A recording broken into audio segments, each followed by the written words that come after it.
Este es su programa Cara a Cara. Estamos en EWTN en Birmingham, Alabama. Soy Alejandro Bermúdez y les quiero dar la bienvenida de siempre. No, más cordial todavía que la de siempre a esta nueva edición de su programa. Gracias por estar con nosotros. Gracias por escribirnos a cara@ewtn.com. Les agradecemos por sus preguntas, por sus comentarios. Agradecemos también a los hermanos un poco más masoquistas que no sé por qué ven el programa porque nos envían unas cuantas diatribas. A ellos también muchas gracias por seguirnos y que el Señor los bendiga.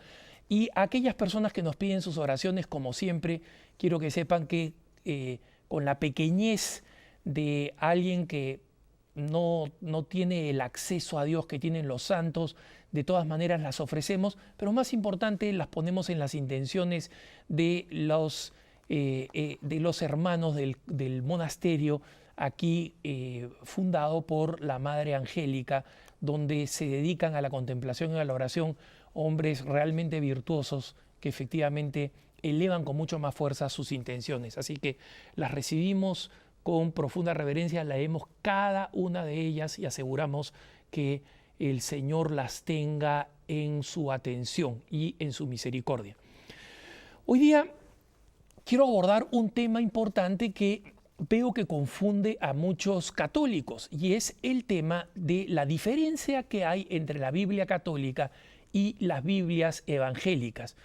Yo estuve leyendo a algunos apologistas sobre este tema, algunos apologistas católicos, y uno de estos apologistas católicos dijo algo muy interesante que perfectamente graficó con palabras que yo no llegaba, digamos, a conceptualizar, diciendo, mira, la explicación de la diferencia entre las Biblias católicas y las Biblias protestantes, la explicación es fácil, pero es compleja. O sea, no porque sea complicada, sino porque es larga, ¿no? Entonces yo he tratado de hacer un resumen aquí de estas diferencias y de dónde vienen esas diferencias, pero creo que vale la pena que nosotros como católicos las comprendamos para que así podamos nosotros por lo menos estar tranquilos sabiendo que nuestra Biblia es la verdadera y la de nuestros hermanos separados no es la verdadera. No porque lo digo yo ahora, sino porque van a entender ustedes, si siguen con atención, hasta el final de este programa.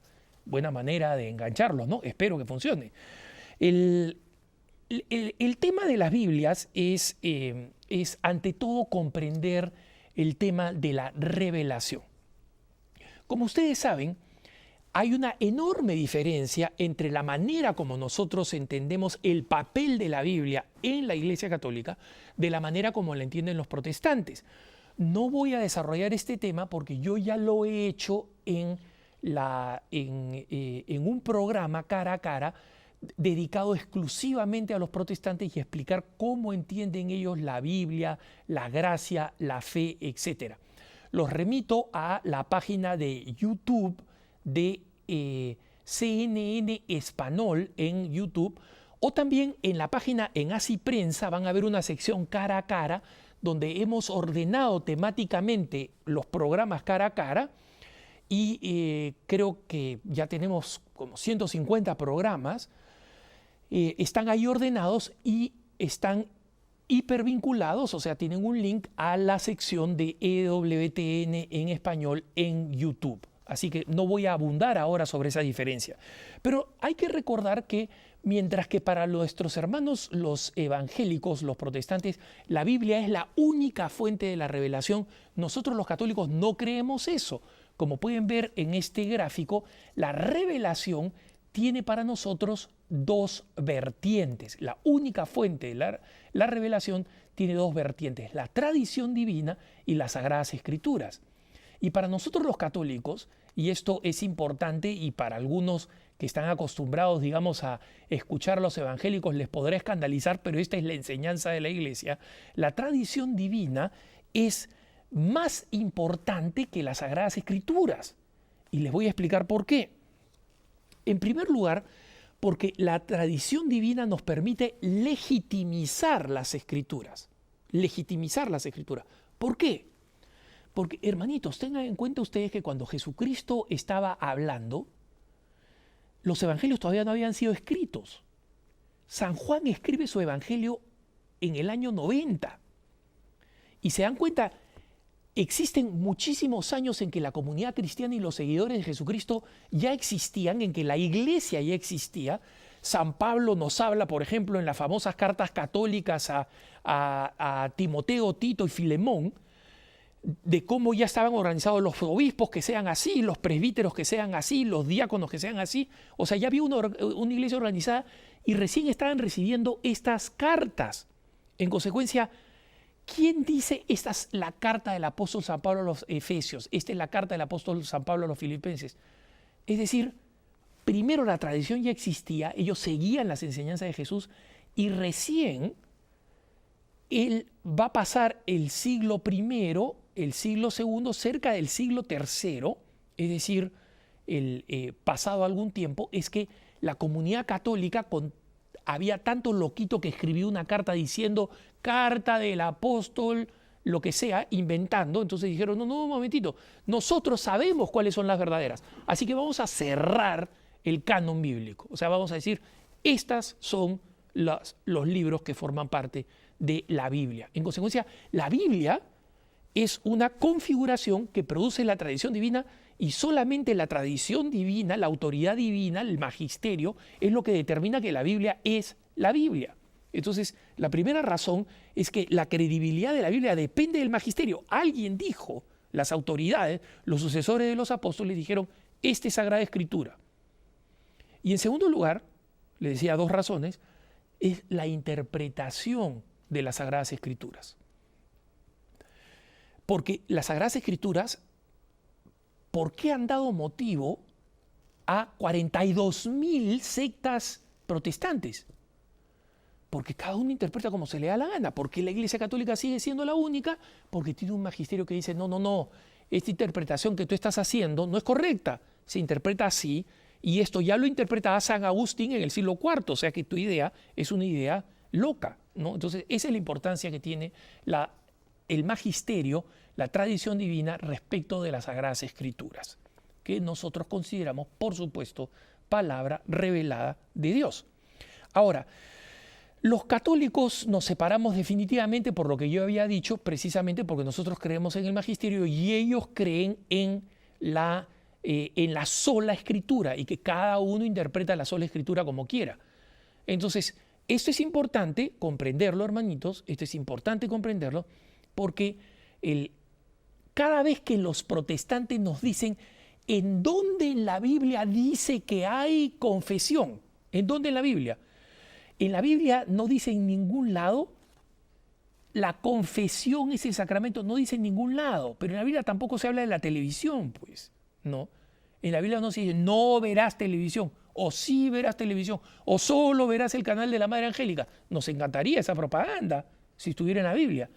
Pero entonces es ridículo pretender que todo esté en la Biblia y el católico que comienza a preguntar, ¿dónde en la Biblia está tal cosa? ¿Dónde está en la Biblia tal cosa? Ese católico ya no es católico, es protestante, porque cree que todo tiene que estar en la Biblia, cuando en la Biblia hay sustento para la doctrina católica. Y si ustedes ven el catecismo de la Iglesia Católica van a ver que absolutamente todos los miles de artículos que hay en el catecismo de la Iglesia Católica, miles de artículos, todos y cada uno tienen sustento bíblico. Todos tienen sustento bíblico, citas bíblicas a las cuales se hace referencia, pero obviamente interpretándolas, ¿no? Entonces, obviamente, nosotros encontramos una diferencia, esta diferencia va a impactar en la manera como se lee y se interpreta la Biblia, pero también en la manera como se compila, se junta la Biblia. Conclusión, la Biblia católica no es igual a la Biblia protestante. En dos cosas, en cantidad y en calidad. Y eso es lo que voy a tratar de explicar ahora. ¿Cuál es la diferencia entonces entre la Biblia católica y la Biblia protestante? Para comenzar, la Biblia protestante, cuando nosotros vemos el índice, en la Biblia protestante suelen faltar los siguientes libros que ustedes ven en pantalla.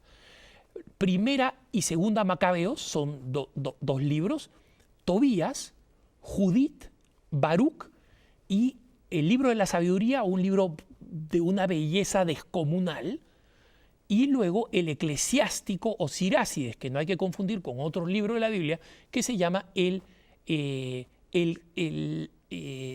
Eclesiastés o Coelet, ¿no?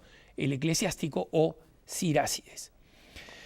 Y obviamente estos libros que he mencionado, ¿no?, son unos libros que han recibido el nombre de deuterocanónicos. Y aquí hago estas comillitas con mis dedos, ¿no? Yo he visto que los cristianófobos les encanta esta expresión. Por ahí circulan fotos conmigo haciendo los deditos así, así que les doy otra oportunidad para otra fotito. Miren, estoy haciendo con mis deditos así, ¿no? Mis deditos de banano, como dicen mis hermanas, ¿no?, que se burlan de mis dedos deformados. Pero bueno, el asunto es que, entre comillas, con mis dedos o sin mis dedos, ellos llaman deuterocanónicos. Y voy a explicar por qué esto de las comillas más adelante, porque los católicos, muchos de nosotros los católicos los seguimos llamando deuterocanónicos y ese es un nombre errado, como voy a explicar, ¿no? Entonces yo sé que ya aquí no solamente los evangélicos masoquistas que nos miran, sino también nuestros hermanos católicos que nos miran, alguno debe estar parándose en los pelos como deuterocanónico, es incorrecto. Vamos a explicarlo, ¿no? Entonces, ¿cuál es la diferencia? Vamos a explicar la razón de esta diferencia. La diferencia es la siguiente, hermanos. Como yo decía, alrededor del siglo IV, o sea, en el año 300, ya los obispos de la Iglesia Católica, que era la única que existía en esa época, encuentran con que existían estos libros apócrifos, cartas que no se conocían, otras cartas de San Pablo que San Pablo menciona, oye, les he escrito a tales, los menciona en sus cartas que han desaparecido, ¿no? En consecuencia, hay más cartas paulinas, pero esas cartas paulinas no son consideradas como parte del canon, que son inspiradas por el canon, ¿no? Deciden finalmente componer lo que conocemos hoy como el canon bíblico, ¿no? Esta definición es conocida como el canon bíblico. Y este canon bíblico fundamentalmente establece que la Sagrada Escritura tiene 72 libros. Todos los libros del Antiguo Testamento más los 27 del Nuevo Testamento conforman 72. Es decir, no son 72 del Antiguo Testamento. El Antiguo Testamento es 72 menos 27. El número de los libros del Nuevo Testamento, que incluyen las cartas, las más conocidas, pero incluye también Santiago, Judas, Apocalipsis, etcétera, etcétera. Los 4 evangelios, más todas las distintas, Hechos de los Apóstoles y todas las cartas. Entonces, justamente, todo esto es sencillo, claro, la Biblia siempre ha tenido 72 libros, hasta que ya en la época anterior a Lutero, un par de siglos antes de Lutero, recuerden, Lutero es de 1500, ya para 1300, lamentablemente, en términos del Antiguo Testamento, no del Nuevo, pero del Antiguo Testamento, circulaban 2 cánones distintos, 2 textos distintos. Es decir, había un Antiguo Testamento con el que trabajaban la mayoría de los judíos de entonces y había otro Antiguo Testamento. ¿Cuál es el problema que esto creaba para la Iglesia Católica? Nunca, ninguno. La Iglesia Católica ya había establecido su canon en el 300 y tanto, mientras que los que comienzan a rebelarse en contra de la Iglesia Católica, y entre ellos Lutero, comienzan a contemplar, oye, pero hay 2 Antiguos Testamentos, ¿no? ¿Y cuál es el origen de estos 2 Antiguos Testamentos? Explico por qué hay 2 Antiguos Testamentos. El primer canon judío, hay 2 cánones judíos, 2 cánones que compiten, uno con más libros, otro con menos libros. Y se dan cuenta ustedes en la lista que he presentado, todos los libros que sacan los protestantes o que en la iglesia se llaman, o los que una buena cantidad de católicos llaman deuterocanónicos, ¿no? Hay una buena cantidad de libros que no están. Todos esos son del Antiguo Testamento. No discuten cuáles son los del Nuevo Testamento. La razón es que existen dos cánones judíos, es decir, dos ocasiones en que los judíos deciden recopilar su propia Biblia, sus Sagradas Escrituras, que es obviamente toda ella del Antiguo Testamento. No, ellos no creen en nada del Evangelio para adelante. Entonces, la primera versión es una versión muy importante que se completa unos 2 siglos antes de Cristo, ojo con esto, 2 siglos antes de Cristo, y que es una versión conocida con el nombre de la versión de los 70. En latín, Septuaginta. ¿Qué es esta versión de los 70? La Septuaginta es una Biblia del Antiguo Testamento que se llama de los 70 porque entre 72 y 73 grandes sabios judíos, y que se redondea, digamos, al número 70, de ahí Septuaginta, grandes sabios judíos deciden juntarse en Alejandría, que en ese entonces era uno de los grandes centros de la cultura griega, y deciden recopilar los libros de la Torá, de los profetas, de los salmos y la sabiduría, es decir, de lo que hoy conocemos como Antiguo Testamento o la Biblia judía, y deciden traducirla al griego. ¿Por qué? Porque resulta que ya los judíos habían sufrido una enorme diáspora. Y estos judíos que habían sido, digamos, invadidos, colonizados por los seleucidas, es decir, por una de las ramas de los griegos, de la cultura griega, ¿no? Y recuerden ustedes que toda la gran batalla de heroicidad de los macabeos no es contra los romanos, es anterior, es contra los griegos, que fueron los primeros invasores en toda la época de Alejandro el Magno, que siguió a la muerte de Alejandro el Magno. Entonces hay una diáspora judía que se ubica en la cuenca, es decir, en todas las ciudades, especialmente en el norte de África, pero también en el sur de Europa y en el Medio Oriente, pero que por la cultura griega dominante hablaban griego y habían perdido el hebreo. Esta comunidad no podía leer la Torá, no podía leer los profetas porque no sabía hebreo. Y en consecuencia, estos 70 deciden traducir y crear esta Biblia. En la tradición judía, estos 70, que como digo eran 72 o 73, de los más importantes sabios bíblicos, deciden crear esta versión de los 70, la Septuaginta. El problema es que esta traducción de los hebreos, que va a ser escrita en griego, ¿no?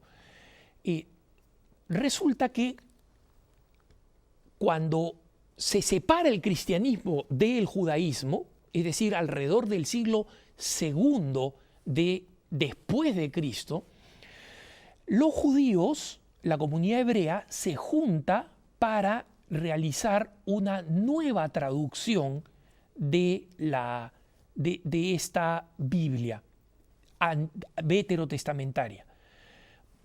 Una de las razones es para distinguirse de los cristianos, porque los cristianos conservaban como Antiguo Testamento esta Biblia de los 70, este Antiguo Testamento de los 70 en griego. Y de allí se realizaban las traducciones al latín, que no era muy difícil. Después del siglo II, los judíos, para distanciarse de los cristianos, deciden escribir una nueva versión en hebreo. Y obviamente el esfuerzo, como ellos lo describen, es el esfuerzo de volver otra vez al hebreo, abandonar el griego, que además de alguna manera se había conservado después de la difusión total del latín, se había conservado como una lengua filosófica culta, pero muy extraña, ¿no? Ya para ese entonces buena parte del mundo hablaba en latín. Entonces, ellos deciden que van a retraducirla o, en algún sentido, tratar de recuperarla si es que encuentran manuscritos que sean 400 años anteriores, porque recuerden ustedes, 200 años antes de Cristo, ellos están haciendo esto 200 años después de Cristo. Estamos hablando de 400 años en una época en que los papiros tenían una vida muy corta. O sea que básicamente lo que hacen es retraducir del griego de los 70 al hebreo. Y en esta traducción lo que sucede es que ellos comienzan a llamar la Biblia original, porque efectivamente la primera, cuando se escribieron el Pentateuco, etcétera, se escribió en hebreo, pero esos papiros desaparecieron. En consecuencia, estos textos originalísimos en hebreo, en que estuvieron los salmos cuando se escribieron, etcétera, desaparecieron. Quedó la de los 70, que fue copiada y copiada y copiada, y luego 2 siglos después, los judíos hacen una nueva traducción al hebreo. Pero esta traducción, recuerden, no es la anterior, porque esta anterior ha desaparecido, se pulverizó. Entonces lo que hacen es una traducción de los 70. Y allí, en esta traducción, ellos eliminan algunos libros y retocan otros. ¿Por qué? Porque esta traducción al hebreo, que comienza a ser llamada la verdad hebraica, ¿no? La verdad hebraica, y que lamentablemente en esa época muchos católicos comenzaron a llamarle, este es el hebreo original, entre comillas. El lenguaje había sido hebreo, pero esa no era la versión original, era una versión tomada de los 70. No sé si queda claro, ¿no? Esta verdad hebraica, entre comillas, elimina varios libros y luego realiza algunas traducciones en hebreo que son unas traducciones discutibles. ¿Por qué? Porque tiene la intención de hacer apologética, defensa del judaísmo frente al cristianismo. Y esto nos lleva a algunas traducciones de este tipo. Por ejemplo, vamos a ver la versión de los 70 comparada con la verdad hebraica del pasaje de Isaías 7:14. ¿No? En este pasaje, no sé si lo podemos poner en pantalla, acá tenemos la versión de los 70, Isaías 7:14. Recuerden ustedes que es la profecía, y he aquí que una virgen dará a luz un niño y le pondrá por nombre Emmanuel. En este pasaje, la versión de los 70 usa la palabra griega partenos, que significa virgen. Mientras que la versión hebrea nueva, ¿no? La llamada, entre comillas, verdad hebraica, utiliza el hebreo alma, que significa doncella. ¿Cuál es la diferencia entre una y otra, hermanitos? No es poca cosa. Mientras que la palabra virgen implica que la persona que da a luz un niño continúa siendo virgen, y en consecuencia es un anticipo, es una profecía del nacimiento virginal de Jesús. La palabra alma dice doncella. Una doncella significa que es virgen solamente porque no ha tenido relaciones, pero que después de la relación y del parto ya no va a ser virgen. Entonces, se dan cuenta, con este pequeño ejemplo de traducción, la verdad hebraica lo que quiere es tirarse abajo la realidad, digamos así, de la Virgen María como la profecía, y dejarlo simplemente, no es una doncella, no tiene nada que ver con la profecía de la Virgen María. No. Entonces, esto es lo que sucede, que la verdad hebraica, que se supone que se comienza a compilar a partir del siglo I o II, esta antigüedad de la verdad hebraica, primero o segundo, después de Cristo, no antes de Cristo. O sea, sin duda la de los 70 es mucho más vieja, por lo menos 300 años. ¿Y por qué digo por lo menos 300 años? La verdad hebraica, los maestros judíos que hicieron la nueva traducción al hebreo reclaman que ya se hizo del siglo I. Pero esto es, desde el punto de vista histórico, no muy creíble, y les explico por qué. Porque buena parte de estos libros de la verdad hebraica, o sea, de la traducción al hebreo, ¿no?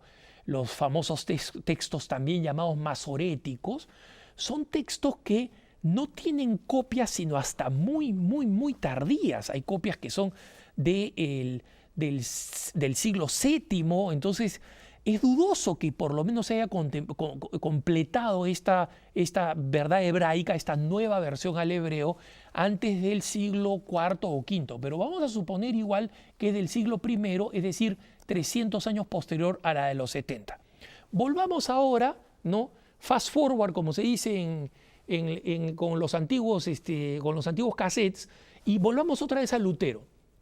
Lutero, después de haber admitido originalmente que la Biblia, de mala gana decía, la Biblia nos viene de la Iglesia romana, porque alguien tuvo que definir la Biblia.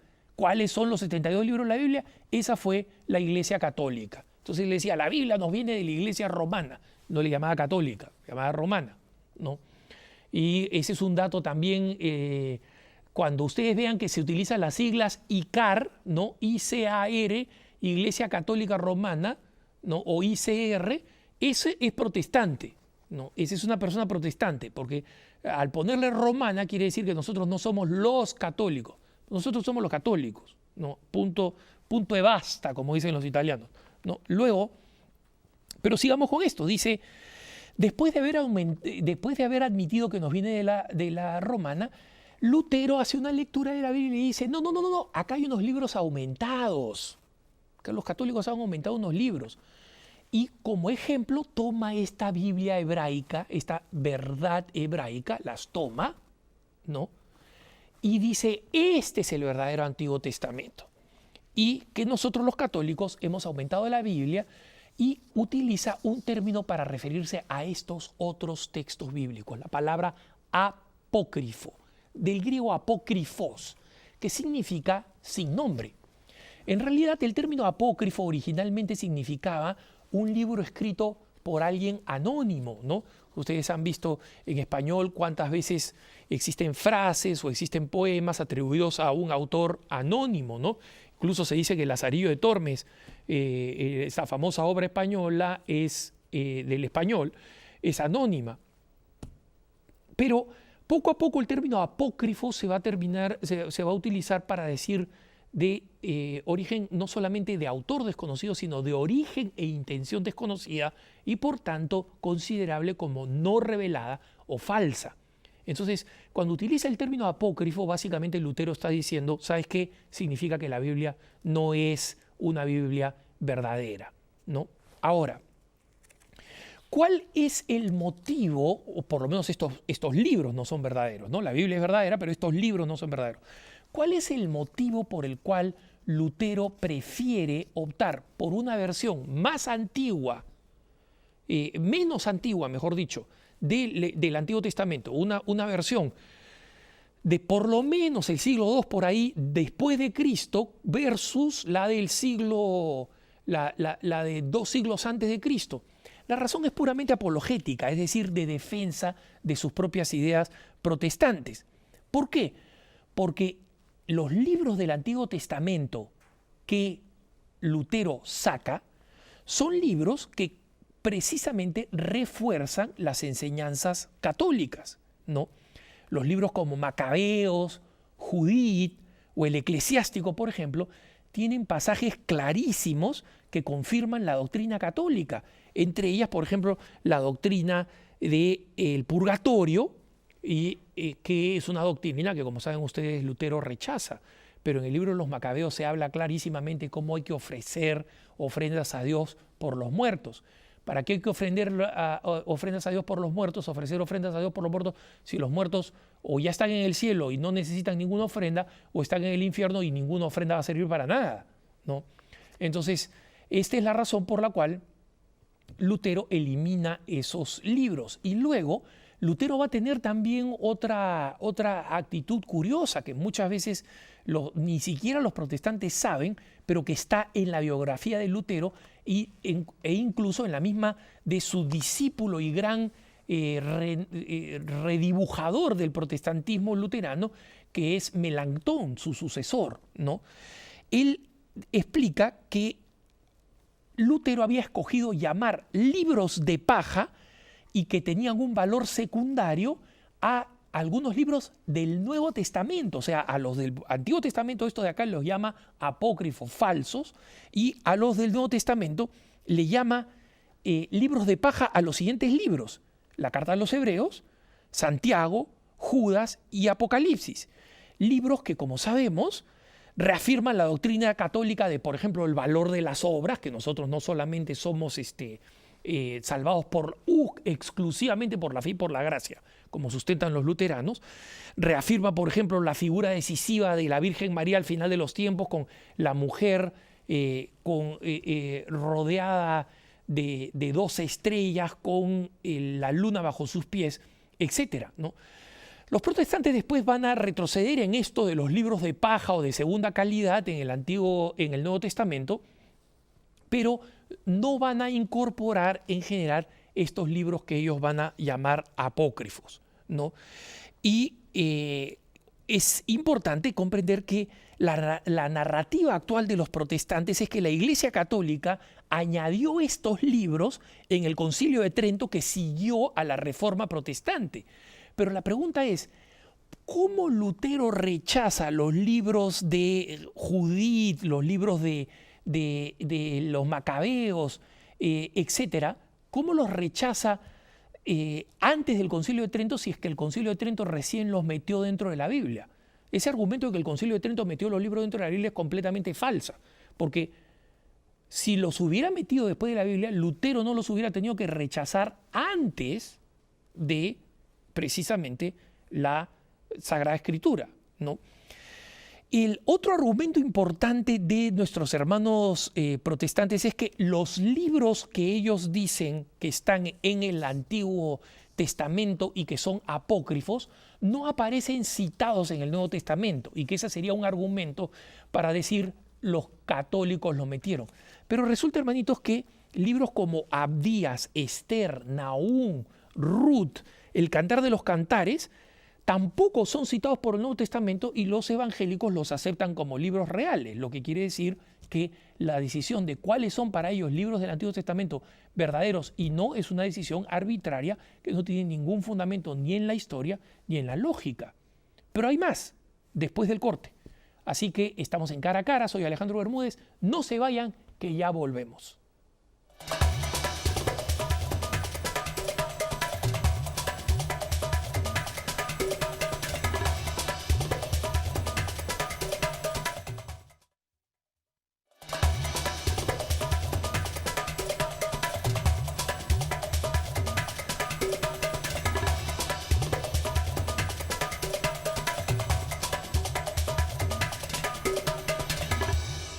Estamos de vuelta, hermanos, con su programa Cara a Cara, y estamos hablando de la diferencia entre la Biblia católica y la Biblia protestante.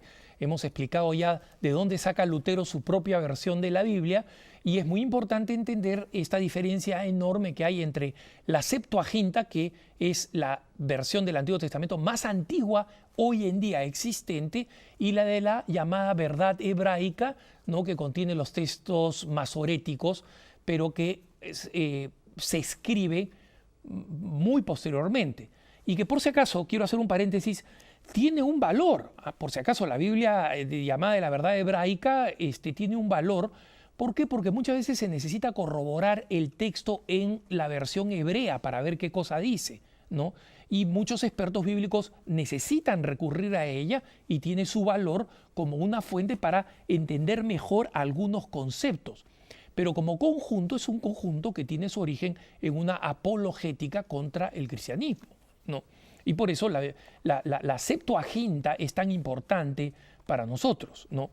Entonces, sigamos ahora ya al tema de la traducción, es decir, de la Biblia protestante en español.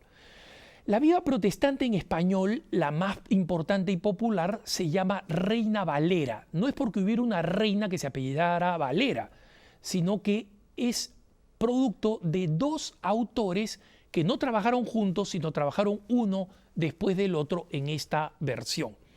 El primero de ellos fue un ex sacerdote católico llamado Casiodoro de Reina, que ustedes ven aquí en pantalla. Casiodoro de Reina en realidad era un católico que quiso traducir la Biblia al español.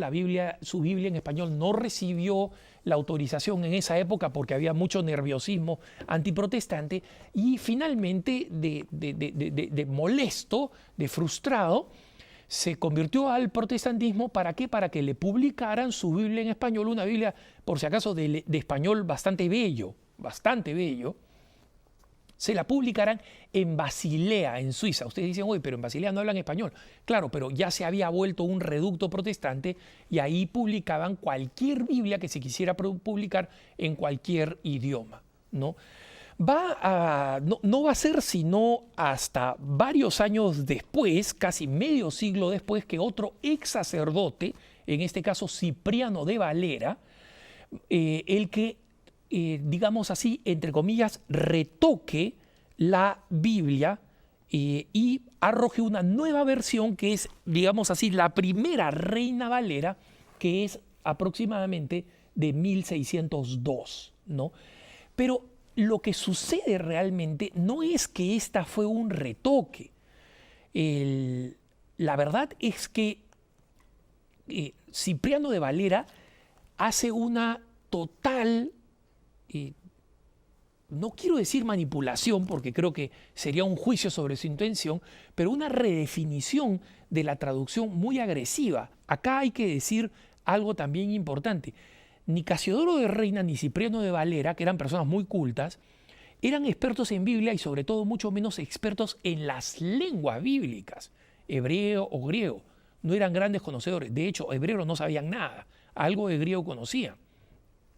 Pero el Casiodoro de Reina hace esta versión en español con algunas diferencias, pero Cipriano de Valera básicamente comienza a realizar una Biblia de carácter apologético, es decir, que de alguna manera el lenguaje sea torcido de tal manera que no sea simpático al catolicismo.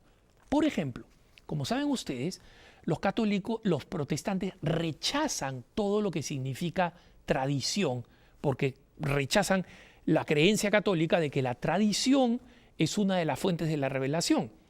Entonces, una de las cosas que hace la Reina Valera, la Biblia de Reina Valera, es manipular la traducción de la palabra tradición, de tal manera que cuando se utiliza la palabra original en griego, por ejemplo, o en latín, de tradición en un sentido negativo, cuando se habla de las malas tradiciones, por ejemplo, o las malas costumbres en San Pablo, utilizan la palabra tradición.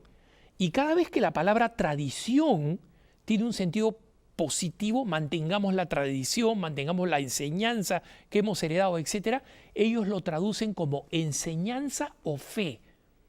Se dan cuenta aquí de la jugarreta. La jugarreta es que en la Biblia la palabra tradición siempre salga perdiendo, la palabra tradición.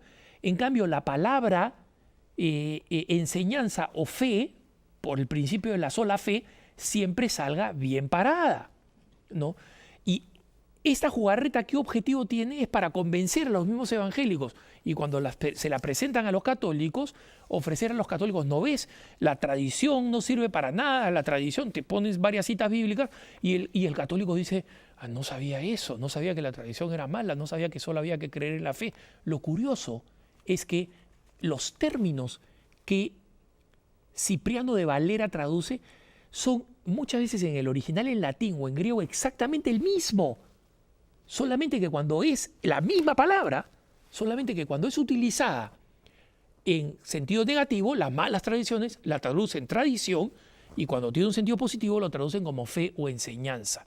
Ese es uno de las grandes ya manipulaciones que presenta nuestros hermanos evangélicos con esta Biblia que se llama, como digo, Reina Valera, porque fue Casiodoro de Reina y Cipriano de Valera, ¿no?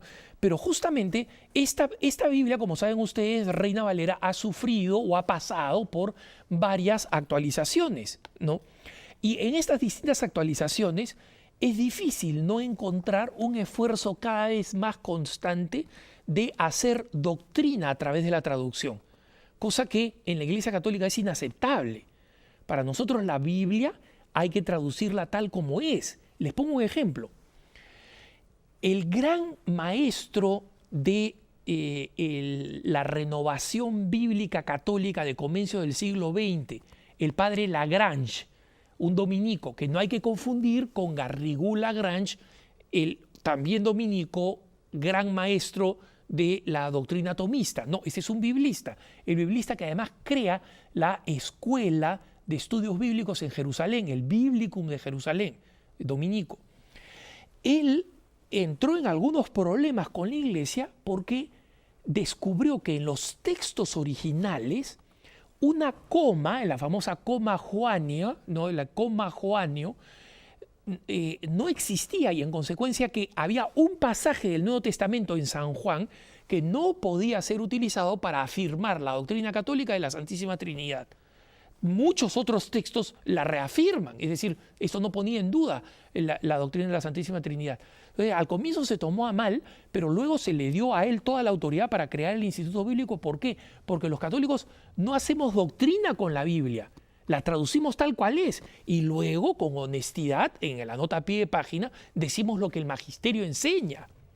Pero acá nuestros hermanos evangélicos básicamente tuercen la traducción para que suene a lo que suena, a lo que ellos quieren que suene, ¿no?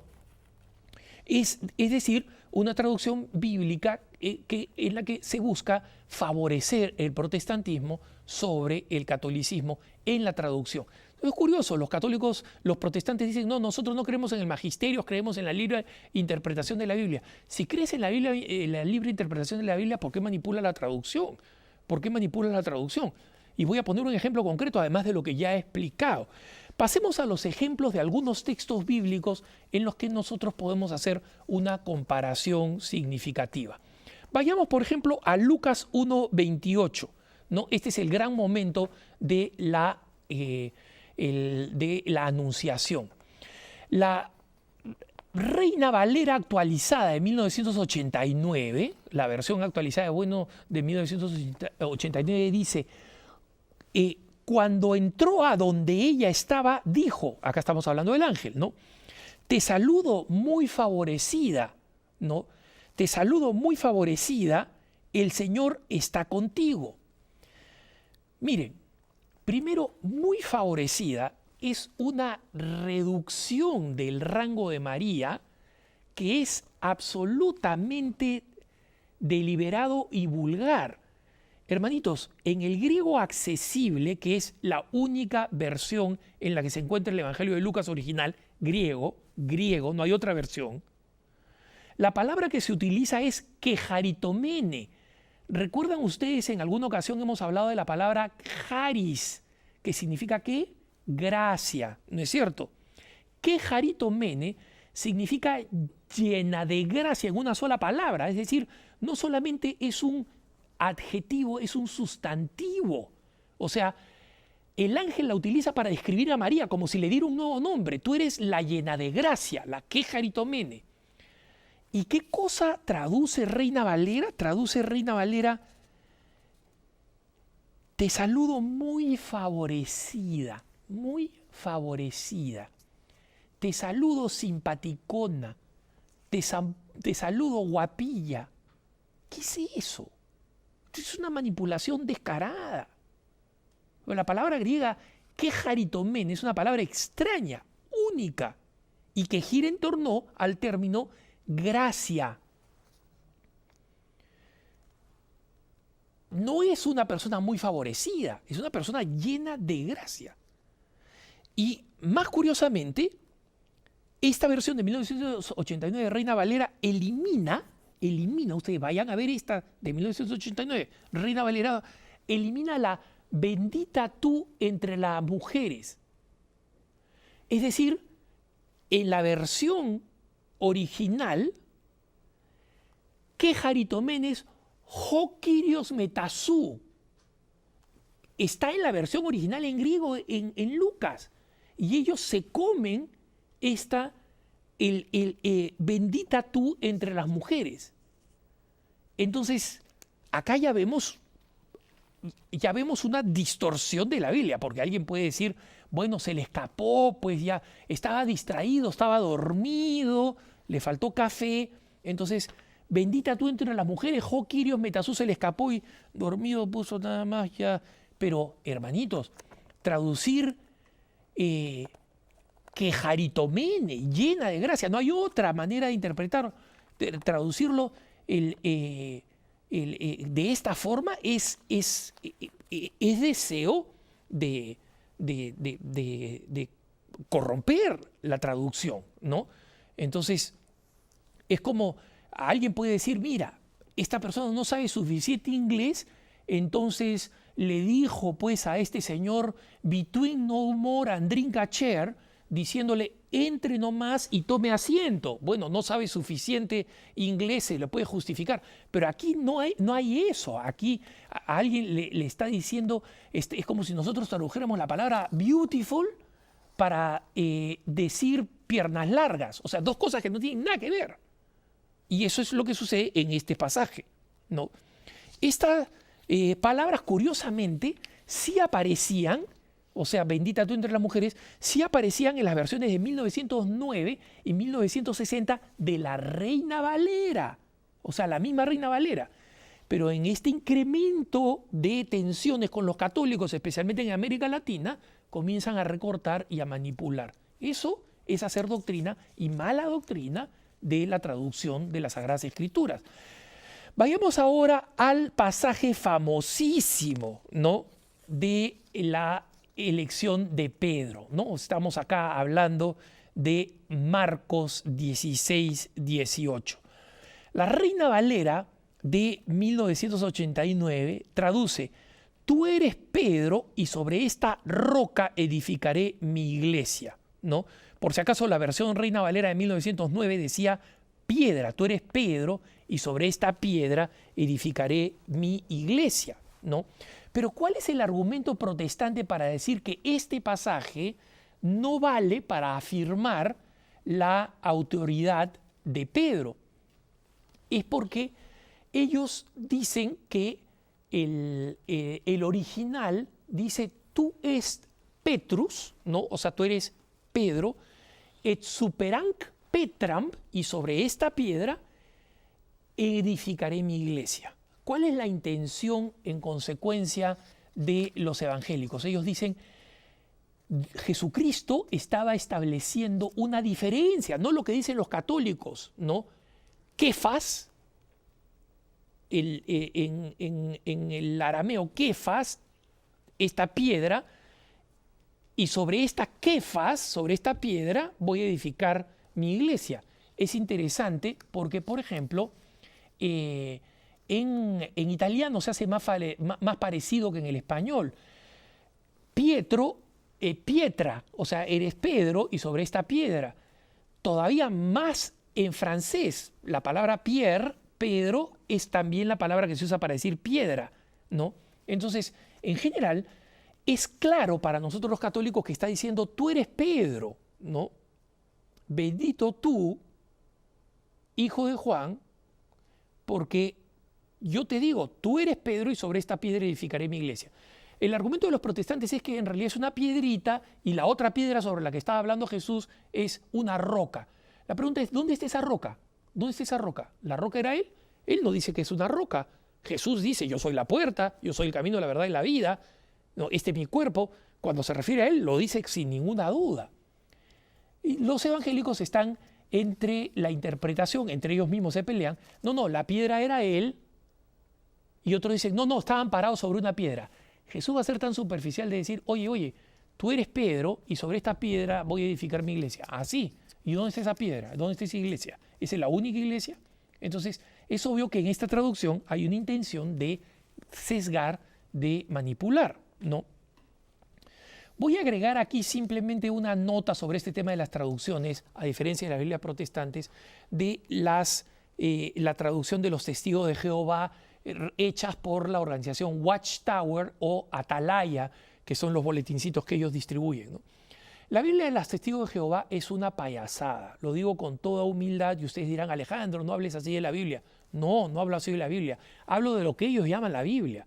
Es una traducción de una manipulación absolutamente desvergonzada. No mencionan al Espíritu que navegaba sobre las aguas en el Génesis, eliminan toda referencia a Jesús para que quede como el Espíritu como una energía, porque recuerden ustedes que nuestros hermanos, los testigos de Jehová, no creen en la divinidad de Jesús. Entonces no son cristianos. Los mismos evangélicos dicen, nuestros hermanos evangélicos protestantes, dicen que ni ellos ni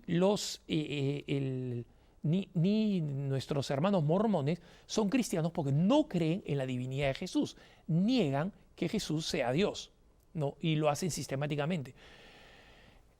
Para poder lograr esto, los testigos de Jehová tienen unas traducciones que son tan aberrantes que los mismos protestantes evangélicos y los católicos coincidimos en que esa no es una Biblia, es un capricho, ¿no? Vamos ahora a este término que yo les había dicho que es demasiado perturbador, que es incorrecto en el fondo. Aunque lo usen, ustedes van a decir, Alejandro, no le puedes decir así, mi profesor de Biblia, que es profesor de Biblia, graduado en donde sea. Miren, aquí yo voy a aplicar la lógica es más poderosa que cualquier enseñanza. Hay un problema con que nosotros utilicemos el término deuterocanónico. ¿Qué cosa es... significa el término deuterocanónico? Significa en griego básicamente posterior, deuteros, posterior al canon, o sea, al canon bíblico. Pero ¿de dónde estos libros que hemos mencionado que los evangélicos no ponen en su Biblia son, entre comillas, deuterocanónicos? Este término viene de un converso del judaísmo al catolicismo, Sixto de Siena, en Italia. Él fue el primero en utilizar el término deuterocanónico y lo utilizó por una cuestión de debate con los judíos. Él era un hebreo converso y entonces, para hacerle entender a los judíos que su verdad hebraica, ¿no?, incluía unos libros que no estaban en su canon, él utilizó el término deuterocanónico para referirse a los que no estaban en el canon hebreo. Pero hermanitos, nosotros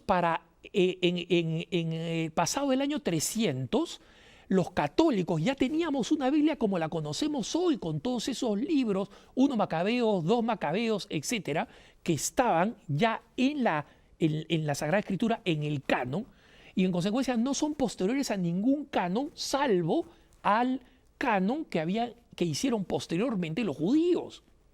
Entonces, es un error llamar a esos libros, 1 Macabeos, 2 Macabeos, los que he enlistado, ¿no?, Judith, etc. Es un error llamarlos deuterocanónicos porque no son posteriores a ningún canon.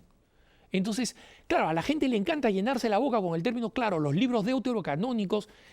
Deuterocanónicos significan posteriores al canon, hermanos. ¿Posteriores a qué canon? ¿A qué canon? El canon católico ya los tenía. ¿Cómo podemos llamar deuterocanónicos a un libro, a unos libros que ya existían? Es como llamarle nieto al hijo. Mira, acá está mi nieto. Oye, ¿pero no es tu hijo? Sí, pero yo le llamo nieto porque es posterior a mí. No, pues, es un uso errado del término de deuterocanónico, ¿no? Y alguno me dirá, oye, Alejandro, y por ejemplo, acá no quiero ofender a mis hermanos argentinos, pero la Biblia argentina, no la platense, la Biblia argentina lamentablemente utiliza esta distinción, ¿no?, y pone todos los libros deuterocanónicos que no son deuterocanónicos al final de todo el Antiguo Testamento y antes del Nuevo. Ese es un error. Alguno me dirá, Alejandro, pero esa es la Biblia que está en la página web del Vaticano. Sí, pues, en la página web del Vaticano todavía está la versión antigua del Catecismo que no habla de las virtudes, que no habla, por ejemplo, correctamente de temas como la masturbación o como la pena de muerte, como las quiso Juan Pablo II. O sea, hay errores ahí, ¿no? Y por eso quiero decir que yo creo que hay un problema con las Biblias ecuménicas, especialmente porque ponen los deuterocanónicos al final y porque no tienen comentarios bíblicos, en mi opinión. Y en mi opinión también, si alguien dice, bueno, Alejandro, después de todo esto, ¿qué Biblias hay que leer? Yo recomiendo, como siempre, primero la Biblia de la Biblia platense o la Biblia de Monseñor Juan Straubing, la Biblia comentada, que está en Argentina. Existen copias, pero lamentablemente no muy bien distribuidas. También la de Nácar Colunga, publicada por la BAC, y la Biblia de Jerusalén, la más antigua, publicada por Desclée de Brouwer, porque creo que la última edición es una edición que comete algunos errores en la traducción. Así que con esto espero de alguna manera haber cubierto un terreno extensísimo, haciéndolo un poco más accesible para nosotros y para que entendamos por qué lo hacemos así. Cuando un evangélico les diga, trae tu propia Biblia y lo leemos en tu Biblia, tengan en cuenta que ellos saben que van a citar citas bíblicas que son iguales en las dos Biblias, pero ustedes hagan al revés. Trae tu Biblia evangélica y veamos si están los libros deuterocanónicos, y ahí es donde van a ver los libros mal llamados deuterocanónicos. Gracias por habernos acompañado, hermanas y hermanos, en este programa. Espero que sea de edificación para ustedes y que nos ayuden a comprender mejor la bendición que tenemos en la Iglesia Católica de contar con la auténtica Sagrada Escritura, la que fue definida por la Iglesia Católica y la que sigue siendo la Biblia que nosotros utilizamos. Gracias por habernos acompañado en este programa. El Señor los bendiga. Nos vemos en la próxima edición de Cara a Cara. Quédense con la mejor transmisión EWTN. Hasta la próxima.